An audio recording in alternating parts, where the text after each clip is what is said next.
saudara yang terkasih di dalam nama Tuhan Yesus, malam hari ini kita kembali ada di dalam renungan malam kita bersama. Dan mari siapkan hati kita, siapkan seluruh hidup kita untuk kembali belajar akan kebenaran firman Tuhan. Mari angkat hatimu di hadapan Tuhan, dimanapun Bapak Ibu Saudara berada. Mari mulai membangun setiap hubungan pribadi kita kembali kepada Tuhan. Angkat setiap hidupmu, penyembahanmu kepada Tuhan. Sama-sama kita bersyukur di dalam hadirat Tuhan, karena anugerah, karena kebaikan Tuhan, karena Tuhan mengasihi kita. Dia tidak pernah meninggalkan setiap pribadi saya dan saudara. Haleluya, terima kasih Bapa. Kami mau bersyukur di dalam hidup kami. Kami mau bersyukur atas segala penyertaan-Mu yang terus berlaku bagi setiap pribadi kami Tuhan.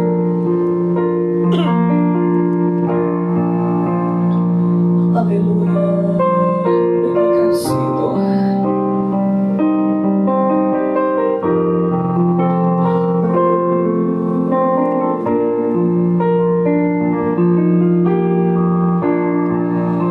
Betapa hatiku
sampai kami memperoleh hati yang bijaksana di hadapan-Mu. Kami tidak mampu Tuhan hidup tanpa kekuatan Engkau. Dan namanya hal yang tidak kami pahami, kami mengerti di dalam setiap perjalanan hidup kami. Tapi kami mau belajar untuk selalu percaya akan apa yang Engkau katakan di dalam hidup kami Tuhan. Terima kasih Tuhan.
Ajar kami untuk selalu menghitung setiap hari-hari kami. Ajar kami Bapa untuk selalu hidup di dalam jalan-Mu. Ajar kami untuk mengerti setiap rencana-Mu di dalam pribadi kami. Dan terus pimpin setiap waktu perjalanan hidup kami Tuhan. Jangan pernah lepaskan kami, jangan pernah tinggalkan kami. Tapi kami percaya Tuhan, bahwa janji-Mu itu berlaku bagi setiap hidup kami sebagai umat-umat-Mu Tuhan.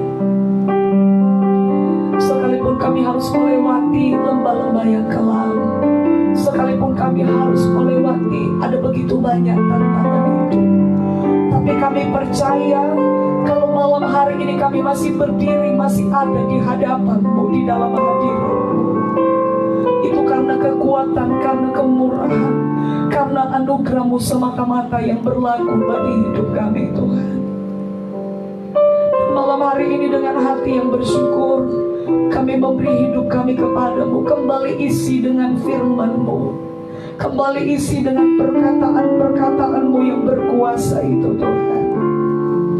Bentuk, ajar, dan tuntut pribadi kami Tuhan, agar kami tidak pernah keluar dari kebenaran firman-Mu, tapi terus kami ada dan berjalan mengikuti apa yang menjadi kehendak Tuhan, sesuai dengan kehendak-Mu, sampai rancangan-Mu seluruhnya itu tergenapi di dalam setiap pribadi kami Tuhan. Karena Engkau tidak pernah merancangkan rancangan-rancangan kecelakaan bagi kami, tapi firman-Mu berkata, rancangan-Mu selalu mendatangkan damai sejahtera bagi hidup kami Tuhan. Pakai hamba-Mu yang akan memberitakan firman-Mu dalam renungan malam ini Tuhan. Sampaikan apa yang menjadi keinginan hati-Mu bagi kami. Kami siap untuk belajar akan kebenaran firman-Mu. Kuduskan setiap pendengaran pandang kami Bapa, sehingga setiap taburan benih firman itu tidak dapat dicuri oleh iblis, dan iblis tidak mengambil keuntungan di dalamnya. Karena kami percaya setiap benih-benih yang ditaburkan itu adalah benih-benih kehidupan yang menghasilkan kebenaran, yang menghasilkan janji-janji yang pasti. Dan kami mau Tuhan, di dalam perjalanan hidup kami ketika kami menghidupi kebenaran firman-Mu, segala kebenaran-Mu itu tergenapi bagi hidup kami. Dan mari Bapa, pimpin kami di dalam Roh-Mu, yaitu Roh Kudus, untuk kami belajar dan beri kami pengertian yang benar, untuk kami mengerti dan memahami kebenaran firman-Mu di malam ini. Terima kasih Bapa. Kami sambut firman-Mu hanya di dalam nama Tuhan Yesus. Kami bersyukur. Haleluya. Amin.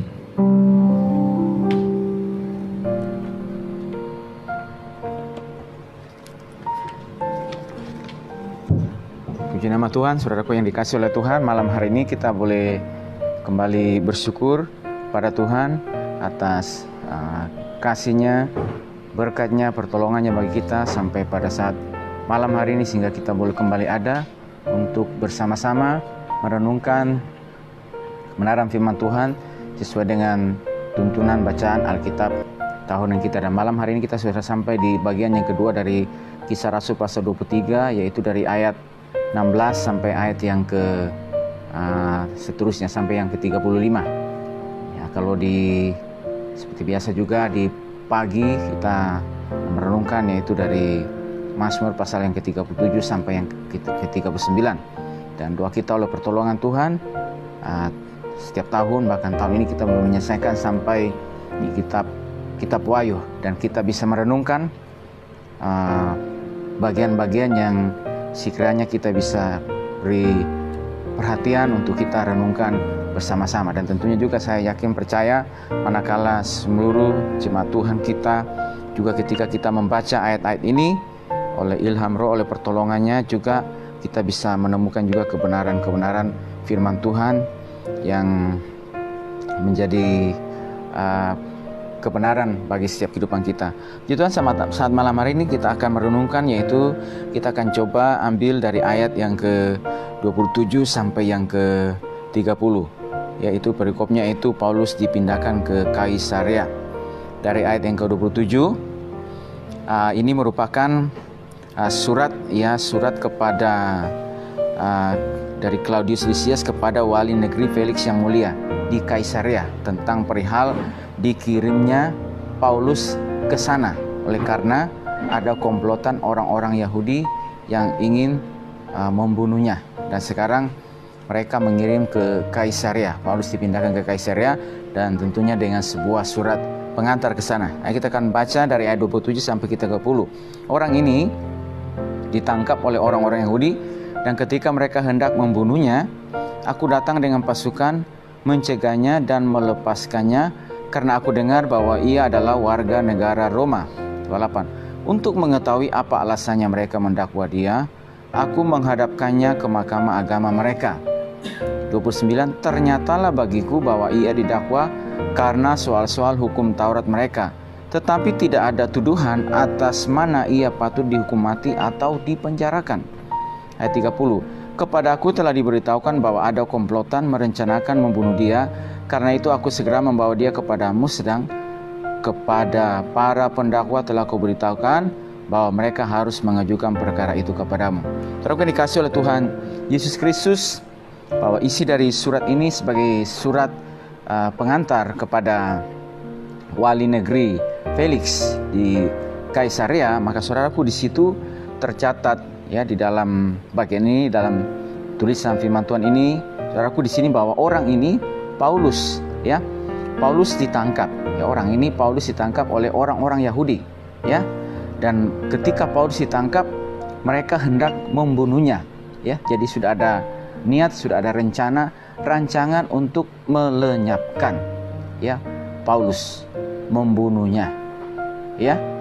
Ketika mereka sudah berhasil menangkapnya, oleh karena ada orang-orang Yahudi dari Asia di mana perjalanan misi Paulus, dan ketika orang-orang Yahudi ini melihat Paulus ada di Yerusalem, dan segera mereka menghasut orang banyak untuk menangkap Paulus, ya, dengan segala macam kita pelajari bahwa di pasal yang sebelumnya, yaitu pasal 22, Paulus membela dirinya ya atas tuduhan-tuduhan, tetapi mereka tidak mau mendengarkan atas apa yang Paulus sampaikan, dan mereka tetap ingin membunuhnya. Tapi saudaraku yang terkasih, bahwa di sini kita lihat saat mereka merancang, saat mereka berniat untuk membunuh, menghabisi nyawa Paulus, ya, atau boleh dikatakan ini bertindak sebagai eksekutor, sebagai Allah yang ingin menghabisi nyawa seorang utusan Allah ini, pemberita Injil ini, yang dipakai oleh Tuhan menjadi rasul bagi bangsa-bangsa, bagi orang-orang non-Yahudi khususnya, dan juga ada bagi beberapa orang-orang Yahudi juga. Jadi waktu mereka sudah ingin melaksanakan niatnya menghabisi nyawa Paulus, mengeksekusi dia, atau itu yang saya katakan, mereka ingin bertindak sebagai hakim, sebagai Tuhan yang ingin mengambil nyawa seseorang. Ya, padahal kita tahu bahwa hak untuk mengambil nyawa seseorang itu hanya pada Tuhan. Ya, hak untuk mengambil nyawa seseorang itu hanya pada Dia, tetapi mereka bertindak ya untuk mau mengeksekusinya, ya, mau membunuhnya, ya, mau menghilangkan nyawanya, atau boleh dikatakan ini supaya dia tidak memberi pengaruh-pengaruh lagi. Oleh karena sedemikian ya yang dilakukannya. Tapi saudaraku, manakala tindakan tersebut, rancangan tersebut, dan sudah di depan mata akan terlaksana, dan sepertinya sudah akan betul-betul sudah terlaksana, tinggal selangkah lagi, tinggal sesaat saja, dan Paulus akan dihabisi, akan dieksekusi oleh mereka. Tapi sini kita perhatikan bahwa terjadilah yang namanya, saudaraku terkasih, bahwa pemeliharaan Allah atas hidup Paulus sehingga tidak dibunuh oleh orang-orang Yahudi. Jadi apa yang menjadi rancangan, apa yang menjadi niat, apa yang menjadi rencana orang ini untuk mematikannya, mengeksekusinya, supaya sampai di situ saja hidupnya, ya, berhenti sampai di situ, dan dengan demikian berarti bahwa perjalanannya tidak akan lagi untuk memberitakan Injil, ya, saudaraku, tidak sampai ke Roma, ya. Nah, saudaraku, kita tahu kalau misalnya tidak sampainya Paulus ke Roma, berarti berapa surat kiriman dari penjara juga tidak akan pernah terjadi. Karena kita tahu ada beberapa surat kiriman dari penjara di Roma. Manakala Paulus dipenjarakan di Roma, ada berita yang didengar, ada yang disampaikan kepada dia tentang jemaat-jemaat yang ada, saudaraku, maka dia dalam wibawa rasulinya menulis surat ya kepada mereka, kepada jemaat ya yang ada tentang berbagai situasi yang terjadi. Jadi artinya, saudaraku, bahwa ketika mereka ingin menstop, mematikan langkahnya, atau juga dikatakan menghentikan rencana Tuhan melalui Paulus, bahwa Paulus ini dalam berencana Tuhan sebagai seorang utusan yang dipilih, yang dipanggil menjadi utusan Allah bagi bangsa-bangsa lain. Di orang Yahudi ingin bertindak, tapi saudara terkasih tempat itu, maka Tuhan bertindak. Ya, Tuhan menggagalkan semua rencana itu, niat mereka itu.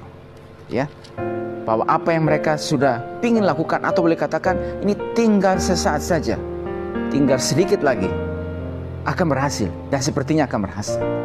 Ya, hal tersebut bahwa kita melihat juga ketika usaha mereka menghadapkan kepada mahkamah agama, ya, dan sepertinya usahanya itu sia-sia saja, usaha mereka itu sia-sia saja, ya, karena kalau kita lihat pada saat itu Israel ini ada di bawah jajahan Roma, ya, dan saudaraku, maka Roma sebagai penguasa pada saat itu, kalau ada sesuatu perkara hukum, maka harus disidang terlebih dahulu untuk membuktikan apakah orang tersebut benar-benar melakukan sebuah tindak pidana yang layak, yang patut untuk dihukum mati. Ya, apalagi kalau kita melihat bahwa Paulus ini adalah warga negara Roma, jadi dia memiliki dui kewarganegaraan. Nah, maka sebagai warga negara, dia juga punya hak. Buktikan dong kalau saya bersalah. Kalau memang saya bersalah di mata hukum dan ada perbuatan yang melanggar hukum, yang melanggar tindak pidana, melakukan tindak pidana, buktikan di pengadilan. Kalau terbukti, ya siap. Tapi kalau tidak, ya berarti saya juga punya hak di mata hukum untuk memperoleh kebebasan. Nah, saudaraku, jadi waktu ada rancangan kurang lebih sekitar 40 orang juga supaya menghadapkan sekali lagi ke mahkamah, seolah-olah ingin memeriksa lagi dengan teliti tentang perkaranya dia, padahal mereka sudah merencanakan, ingin menggagalkan. Nah, ini saya katakan, ingin mengeksekusi Paulus dengan sebuah rencana, ya, dengan sebuah tindakan. Dan ini saya katakan bahwa mereka ingin mendahului Tuhan, ingin menggagalkan rencana Tuhan melalui Paulus supaya tidak ke Roma. Dan saudaraku, dengan tidak jadinya Paulus ke Roma, berarti itu yang saya katakan, berarti surat kiriman dari Roma, dari penjara Roma tidak akan ada.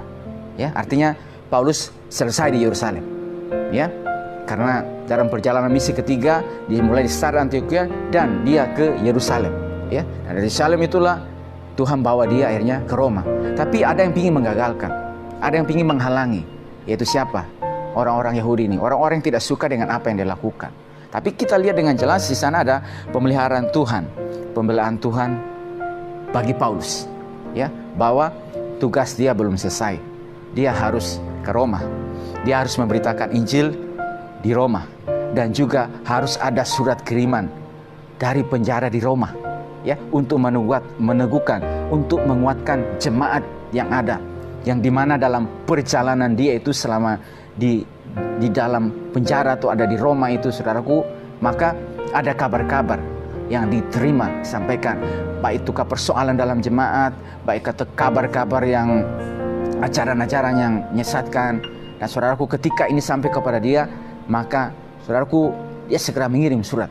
Berarti dia masih ada rencana Tuhan ke depan, masih ada beban yang harus dipikul, masih ada tanggung jawab yang harus dijalankan, yang dikerjakan. Dan pemeliharaan Tuhan, intervensi Tuhan, campur tangan Tuhan, Tuhan pemilik kehidupan kita ini, Tuhan yang punya kehidupan kita, campur tangannya terjadi bagi Paulus, bagi hidupnya, sehingga segala niatan, rencana oleh manusia yang ingin menggagalkan rencana Tuhan tersebut, Tuhan bertindak dan menggagalkannya.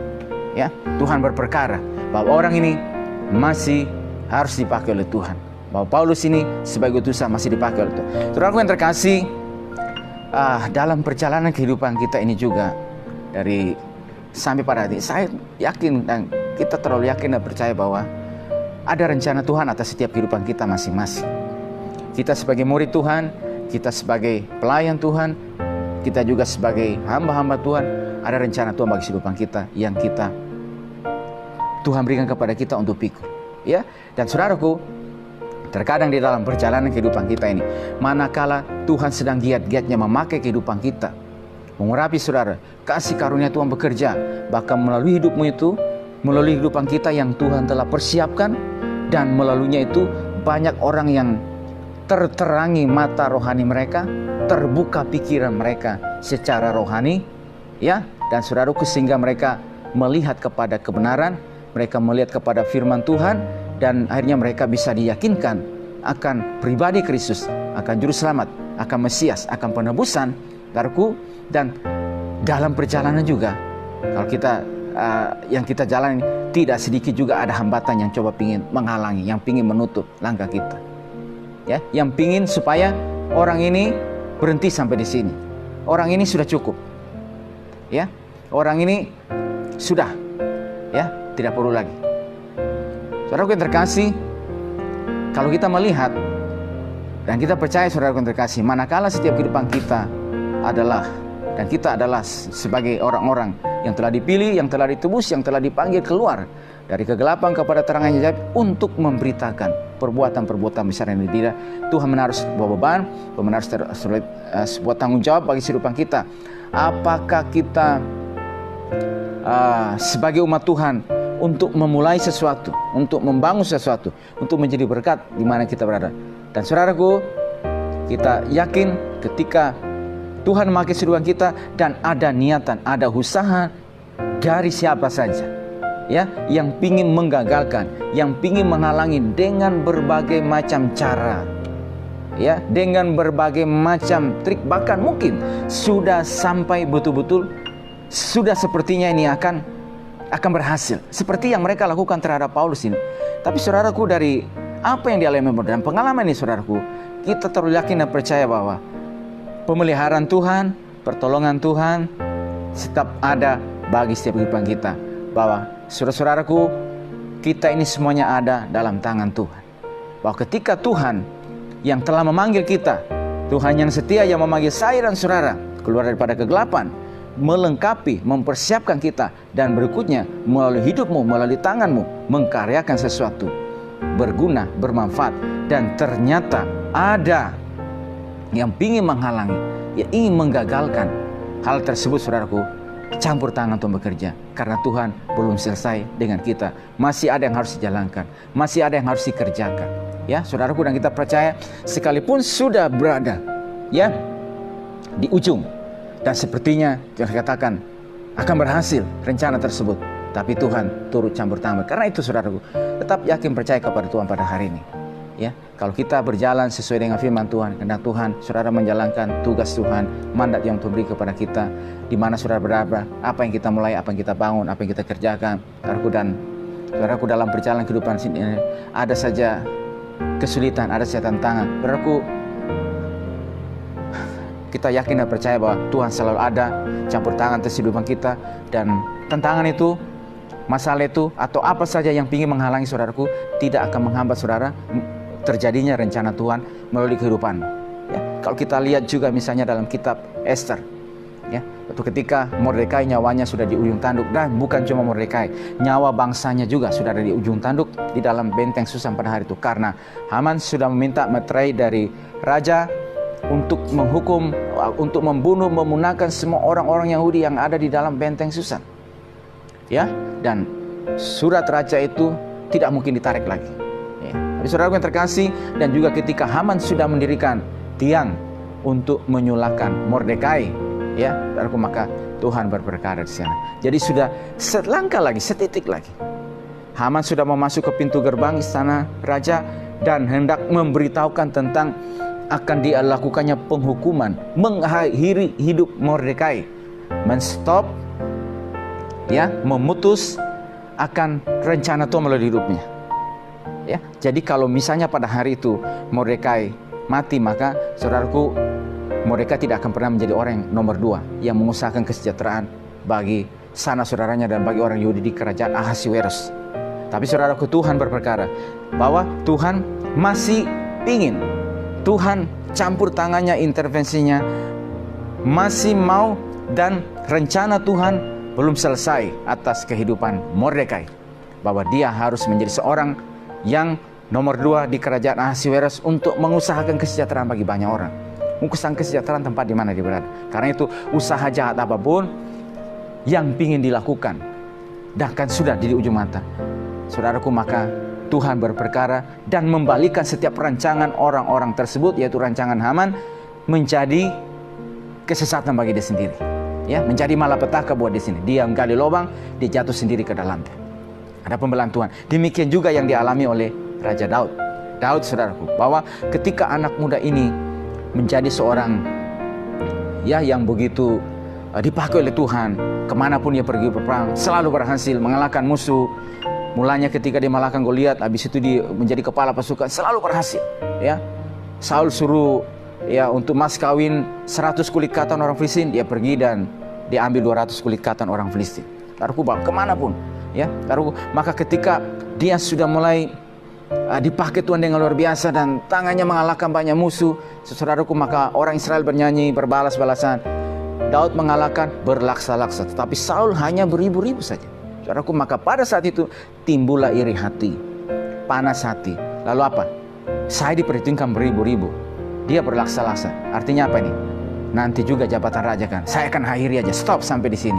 Dia tidak boleh jadi raja, cukup sampai di sini. Lalu apa yang dirancangkan? Saudara, kita tahu bersama, dia ingin mengakhiri, mengeksekusi hidup Daud, ya, dan memberikan kesesakan bagi Daud, mengejarnya, ya, sepanjang kehidupan yang dijalani Saul, dia terus mengejar, ya, selama berapa setahun lamanya. Tapi saudaraku, dalam pengalaman Daud bilang, siapa menggali lubang dia jatuh sendiri ke dalam. Karena apa? Tuhan masih ingin berperkara dengan Daud. Tuhan masih mau memakai kehidupannya itu. Ya, Tuhan mau memakai dia menjadi seorang raja, dan tidak hanya sebagai seorang raja juga, tapi juga menggembalakan umat Israel pada saat itu. Karena seorang raja di pemerintahan Israel tidak hanya menjadi seorang raja dalam urusan pemerintahan, tetapi dia juga harus menggembalakan orang Israel. Tuhan belum selesai. Ada rancangan yang ingin menggagalkan, ada yang ingin menstop, menggali lubang supaya Daud masuk ke dalam, dan segala potensi, segala talenta, segala kapasitas yang Tuhan taruh kepada dia, segala apa saja yang dimilikinya, ya, maka semua juga akan terkurung habis. Berarti artinya apa? Saudaraku, cerita akan menjadi berbeda, ya. Sejarah perjalanan Daud akan berbeda, dan tidak akan pernah orang bernama Daud menjadi raja. Dan tidak akan pernah juga, saudaraku yang terkasih, dalam pengalaman berikutnya, saudaraku, bagaimana dalam pengalaman-pengalaman iman. Demikian juga yang terjadi kepada Saul ini, saudara, kepada Paulus ini, saudara. Saudara dikasih oleh Tuhan, ada yang ingin merancang, tetapi Tuhan berperkara. Demikian juga kehidupan kita pada saat ini, pada malam hari ini, detik ini, di mana saja kita berada. Tuhan, kita percaya, saudara, hidup kita semuanya dalam tangan Tuhan. Ketika Tuhan yang telah menaruh potensi, yang telah menaruh kapasitas, yang telah menaruh sesuatu dalam tanganmu, dalam hidup saudaraku, dimanapun kita berada, dan ketika kasih karunia Tuhan mulai bekerja atas hidupmu, atas setiap apa yang kau kerjakan, dan boleh menghasilkan kemuliaan bagi nama Tuhan. Dan saudaraku, manakala dalam perjalanan ini ada saja usaha-usaha, niatan dari orang-orang tertentu, dari siapa saja yang pingin coba menghalangi supaya tidak terjadi lagi pemakaian Tuhan yang begitu luar biasa, atau kita tidak bisa berkarya lagi untuk kedepannya, saudaraku, Tuhan akan berperkara dengan kehidupan kita, akan bela kita, akan turun tangan, bahwa pemeliharaan Tuhan akan memampukan semua itu boleh terjadi. Dan karena itu juga, saudaraku, terkadang juga, saudaraku, masalah yang ada di hadapan, tantangannya adalah ini juga sepertinya ingin menstop, ya, ingin membuat kita supaya berhenti sampai di situ. Sudah deh, cukup sampai di situ saja, ya. Dan kalau misalnya, saudara, kita menilai dari pandangan sisi yang berbeda, maka kita akan menjadi orang yang menyerah dengan tantangan yang ada. Aduh, sepertinya tantangan ini terlalu berat, dan saya tidak akan bisa melewatinya, tidak akan bisa meluncurnya. Begitu beban. Akhirnya sudah apa? Ya sudah deh, selesai. Saudaraku yang terkasih dalam Kristus Yesus, pada hari ini dimanapun kita berada, saudaraku, jangan sampai kita menjadi lemah dan dilemahkan oleh karena tantangannya di depan. Tuhan masih mau berperkara dengan setiap kehidupan kita. Tuhan yang telah menaruh setiap potensi, kapasitas, kemampuan yang Tuhan telah taruh dalam hidupmu sampai pada saat ini, berarti potensi yang ada padamu itu juga supaya melalui kehidupanmu itu, melalui setiap kehidupan kita, hadirnya saudara di mana, adanya Tuhan bawa kita ada di mana. Sebagaimana kata firman Tuhan, kejadian kita adalah dahsyat dan ajaib, adanya Tuhan bawa saudara di mana. Saudaraku yang terkasih, berarti di tempat tersebut kita harus melakukan sesuatu, harus berguna di tempat tersebut untuk kemuliaan bagi nama Tuhan. Berarti saudaraku, pemeliharaan Tuhan, pertolongan Tuhan, campur tangan ilahi akan terus berperkara dengan kehidupan kita, akan terus memampukan engkau, akan terus menguatkan, akan terus menolong kita. Karena itu saudaraku yang terkasih, maka di sini juga saudaraku kita sudah belajar kemarin bahwa Tuhan hadir di sisi Paulus dan menguatkan. Kuatkanlah hatimu gitu. Berarti saudara, jangan tawar hati, jangan bimbang, jangan ragu, jangan gelisah, tetapi kuatkan hati saudara. Kuatkan imanmu, kuatkan kepercayaanmu kepada Tuhan. Ya, bahwa saudara-saudaraku yang dikasih oleh Tuhan, sebagaimana dalam Mazmur mengatakan bahwa sungguh hatinya melekat kepadaku, maka aku akan meluputkannya. Bila ia berseru kepadaku, aku akan mendengar. Ya, nah, saudaraku, dan dengan panjang umur akan kukenyangkan dia. Saudaraku, dia kasih. Artinya apa, saudaraku? Bahwa orang-orang yang melekat, yang dekat dengan Tuhan, kesulitan boleh ada, tantangan boleh ada, situasi apapun boleh ada. Tetapi manakala dia melekat dan menjadikan Tuhan sebagai tempat perlindungannya, sebagai tempat perteduhannya, tempat bahwa inilah jaminan yang bisa memberikan jaminan keselamatan, jaminan keamanan, jaminan perlindungan, maka saudaraku, Tuhan juga akan berperkara. Saudaraku yang dikasih oleh Tuhan, Tuhan juga akan terus berperkara dengan kehidupan kita. Pada malam hari ini campur tangan Tuhan terjadi. Dan itu yang kita lihat saudaraku. Kita baca seterusnya bagaimana seorang yang bernama Paulus ini saudaraku, bahwa Tuhan terus memakai dia. Dan akhirnya saudaraku, akhirnya sampai ke Roma. Ya, dan di sana pun dia beritakan. Saudaraku, berikutnya kita perhatikan situ, bahwa di situ dikatakan bahwa ia adalah warga negara Roma. Ya, kita tahu bahwa hukum bagi seorang warga negara Roma pada saat itu, ya saudaraku, maka kalau kita lihat juga dalam perjalanan Rasuli Paulus di Filipi, ketika mereka dijebloskan ke dalam penjara dan mau dilepaskan begitu saja, saudaraku, maka Paulus berkata bahwa kenapa mereka mau lepaskan kami begitu saja? Tanpa salah kami didakwa, tanpa melalui sebuah peradilan, lakukan dihukum, dimasukkan ke dalam penjara. Kami yang adalah warga negara Roma. Ya, jadi saudara-saudaraku dapat dikatakan bahwa dalam hukum Roma pada saat itu, dan di mana juga Yahudi sebagai daerah jajahan, maka siapa yang ada persoalan hukum, apalagi khususnya warga negara Roma, ada persoalan hukum, maka sebelum peradilan memutuskan dia bersalah atau tidak, maka berarti orang itu tidak layak untuk dihukum. Ya, dan saudaraku, kita jumpai di sini bahwa ternyata saudaraku bahwa ia didakwa soal hukum Taurat, tetapi tidak ada tuduhan atas mana ia patut dihukum mati atau dipenjarakan. Gak ada tuduhan. Ya, gak ada sesuatu yang bisa memberatkan dia untuk dia dihukum mati atau dipenjarakan. Nah, saudaraku, kita lihat apa yang coba kita ingin lihat di sini, saudaraku. Saudaraku, bahwa itulah kapasitas yang Allah anugerahkan kepada Paulus. Bahwa saudaraku, maka Paulus ini kita tahu bahwa sebelum menjadi seorang pemberita Injil, rasul, maka dia dipersiapkan, dididik oleh Gamaliel, seorang ahli Taurat. Tapi ternyata juga saudara, dari kelahirannya dia juga saudaraku, maka dia ini seorang yang memiliki dwi kewarganegaraan. Jadi kewarganegaraan Roma. Ya, dan kita tahu pada saat itu Roma memiliki daerah jajahan yang begitu luas. Ya, sesudah Alexander the Great, maka Roma. Dan itulah keuntungan ya bagi seorang warga negara Roma ini, yaitu Paulus. Jadi itulah kapasitas yang Tuhan anugerahkan, yang Tuhan berikan kepada Paulus. Ya, bahwa sebelum itu semuanya Tuhan telah persiapkan dia. Tuhan telah membawa dia sehingga ketika ada situasi yang coba pingin menghambat ini untuk menggagalkan rencana Tuhan, dan saya katakan bahwa supaya juga tidak ada surat kiriman dari penjara, maka saudaraku yang terkasih, kapasitas yang ada kepada Paulus itu akhirnya oleh pertolongan Tuhan ya membawa dia sampai kepada di Roma. Nah, saudaraku terkasih dalam Kristus Yesus, bahwa Tuhan juga punya rencana atas setiap kehidupan kita, dari manapun kita berasal. Ya, dari manapun. Kita tidak pernah bisa memilih bahwa saya lahir di sini, saya berasal dari ini, tinggal ini. Tidak pernah bisa memilih dari keluarga ini saya dilahirkan. Tapi kita sudah ada pada hari ini.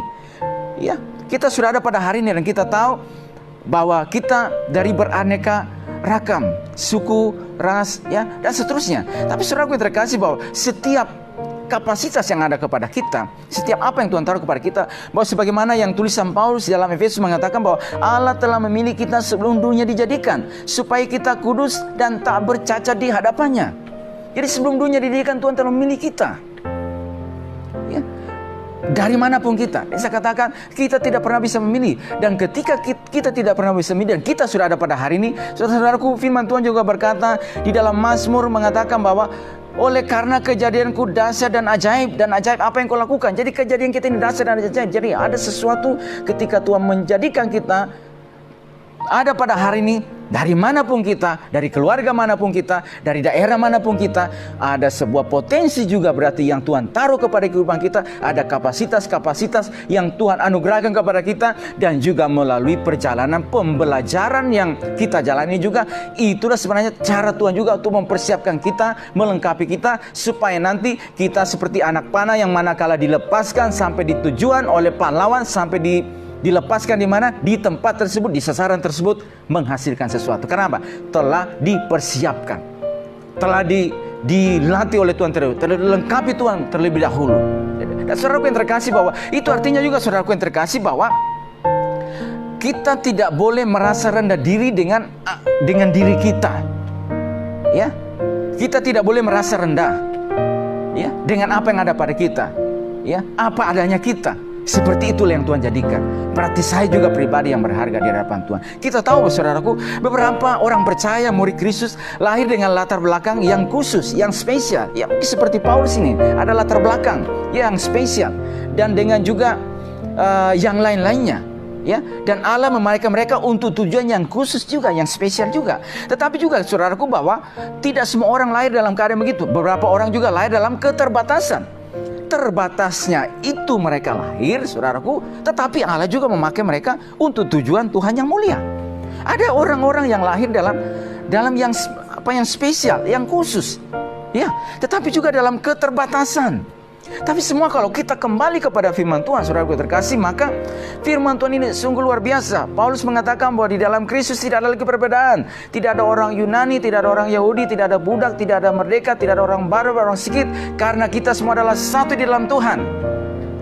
Jadi siapapun kita, berarti kita adalah pribadi yang berharga di hadapan Tuhan. Karena itu, saudaraku, itu saya katakan, jangan merasa rendah diri dengan keadaan kita, apapun latar belakang kita.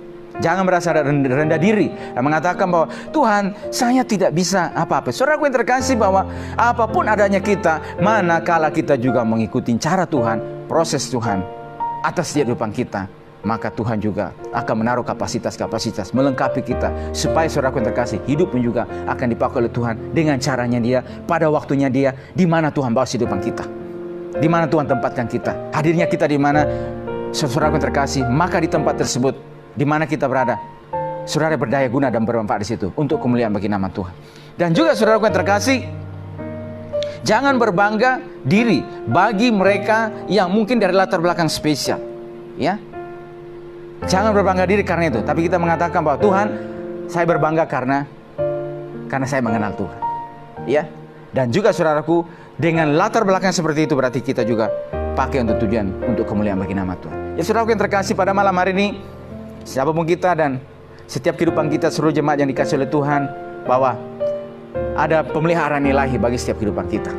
Ya, manakala Tuhan belum selesai berperkara dengan kita, berarti itu artinya juga bahwa Tuhan masih memakai setiap kehidupan kita. Ya, taruhkan seluruh segenap kehidupan kita ke dalam tangan Tuhan. Jangan sampai masalah yang ada di hadapan itu ingin menghalangi. Atau juga dapat katakan, siapa saja juga yang seperti dilakukan oleh Paulus ini, oleh orang-orang yang benci Paulus ini kepada Paulus, maka saudaraku, Tuhan campur tangan berperkara dengan hidupmu. Karena kita adalah ciptaan Tuhan yang mulia, diciptakan sepetah dan segambar dengan Tuhan. Nah, saudaraku, pada kehidupan kita itu ada potensi ilahi yang Tuhan taruh gitu. Ya, melalui hidupmu itu loh, melalui setiap kehidupan kita itu loh, ada potensi-potensi yang sedemikian luar biasa.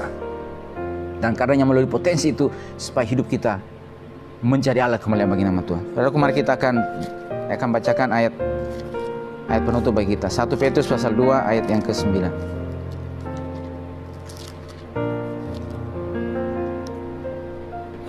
1 Petrus pasal 2 ayat 9 sampai yang ke-10. Tetapi kamulah bangsa yang terpilih, imamat yang rajani, bangsa yang kudus, umat kepunyaan Allah sendiri, supaya kamu memberitakan perbuatan-perbuatan yang besar dari Dia yang telah memanggil kamu keluar dari kegelapan kepada terangnya yang ajaib. Kamu yang dahulu bukan umat Allah, tetapi yang sekarang telah menjadi umatnya, yang dahulu tidak dikasihani, tetapi yang sekarang telah beroleh belas kasihan.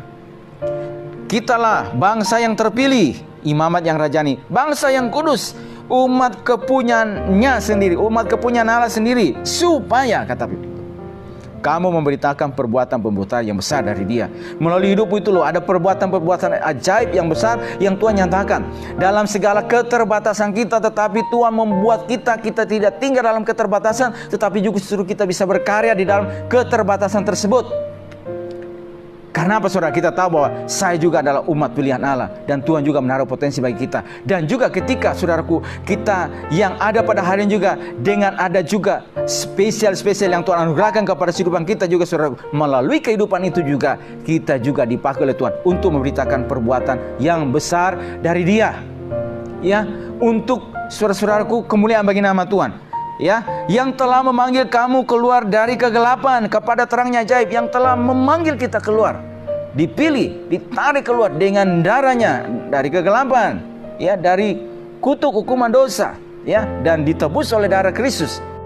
Kita menjadi umat Tuhan, dan berikutnya saudara-saudara terkasih, untuk memberitakan perbuatan yang besar dari Dia. Kamu yang dahulu bukan umat Allah, tapi sekarang telah menjadi umatnya, yang dahulu tidak dikasihani, tapi yang sekarang telah beroleh belas kasihan. Saudara, dikasih oleh Tuhan.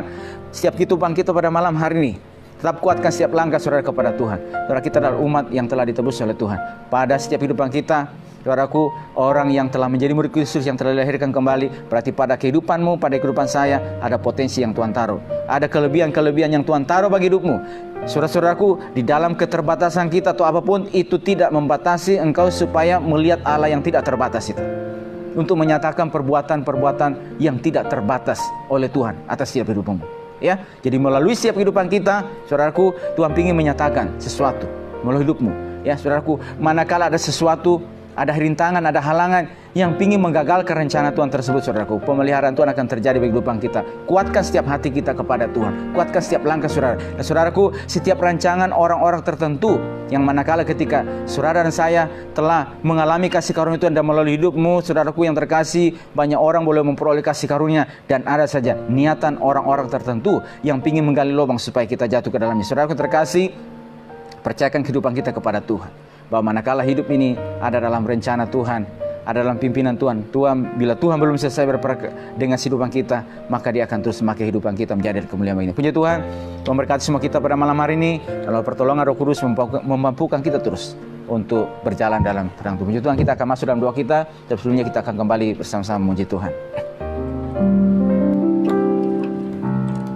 Ya, puji nama Tuhan. Firman Tuhan datang mengingatkan kita bahwa di dalam diri kita ada potensi-potensi yang Tuhan titipkan, dan jangan sampai potensi itu menjadi tidak berguna dipakai oleh karena setiap tantangan masalah yang kita hadapi yang bisa melemahkan iman kita. Mari terus memandang kepada Tuhan, dan segala perkara itu serahkan kepada Tuhan, karena kita percaya kalau Tuhan sudah membuka pintu, tidak ada satupun yang bisa menutupnya. Kalau Tuhan yang sudah mengangkat saya dan saudara, tidak ada satupun yang dapat menundanya. Mulai dengan pujian ini dengan imanmu kepada Tuhan, sebelum kita masuk bersama di dalam doa kita. Haleluya. Segala perkaraku ku serahkan padamu, Allah pemimpin aku.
bersyukur Tuhan kepada malam hari ini. Terima kasih buat kembali waktu ini yang Tuhan beri bagi kami.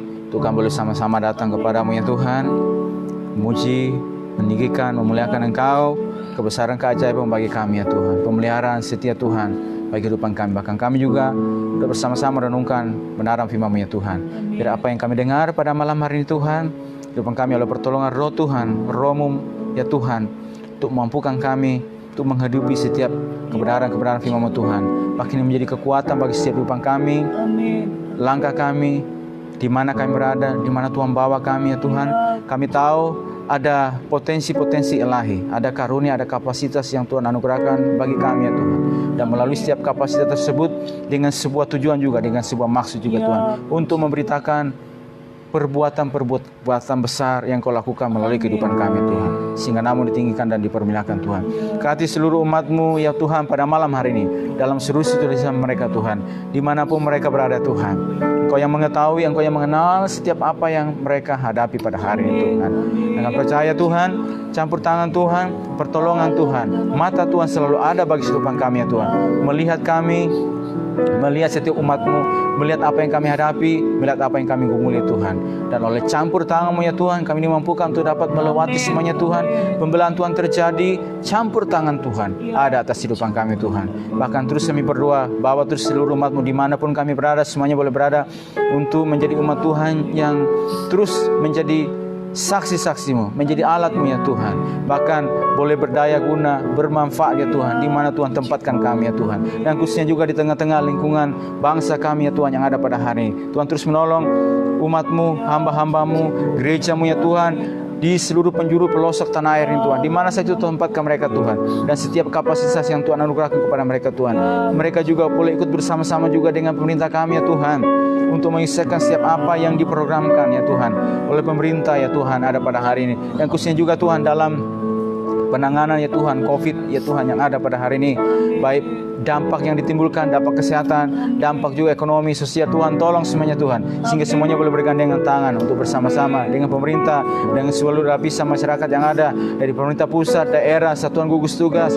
Tuhan nolong semuanya, hamba-hamba-Mu, umat-Mu, jemaat-Mu Tuhan, tolong semuanya Tuhan, ikut bersama-sama ya Tuhan, sehingga oleh kasih anugerah Tuhan kami boleh melihat kebaikan Tuhan terus boleh terjadi ya Tuhan dalamnya Tuhan. Dan juga Tuhan apa yang sedang dijalankan pada hari ini Tuhan, new normal Tuhan di beberapa tempat ya Tuhan, di beberapa instansi ya Tuhan, baik instansi pemerintahan ataupun swasta ya Tuhan, yang sedang dijalankan dan yang akan dijalankan Tuhan, tolong. Dan juga Tuhan khususnya juga di rumah-Mu ya Tuhan, di gereja-gereja-Mu, di beberapa tempat yang sudah menjalankan, Tuhan juga menolong ya Tuhan, semua boleh menjalankan. Dan juga protokol kesehatan yang sudah dijalankan Tuhan berperkara ya Tuhan, sehingga semuanya terjadi kebaikan Tuhan, terjadi pertolongan Tuhan. Kami bersyukur malam hari ini Tuhan, terima kasih buat kesempatan ini Tuhan, kekuatan-Mu, pertolongan-Mu terus ada bagi kehidupan kami Tuhan. Dan kami akhiri Tuhan perenungan malam kami pada hari ini, percaya pertolongan Tuhan, berkat Tuhan boleh menyertai kami semuanya. Di dalam nama Tuhan Yesus Kristus kami bersyukur dan berdoa kepada Bapa di surga. Haleluya, amin. Puji Tuhan, Tuhan berkati semua kita pada malam hari.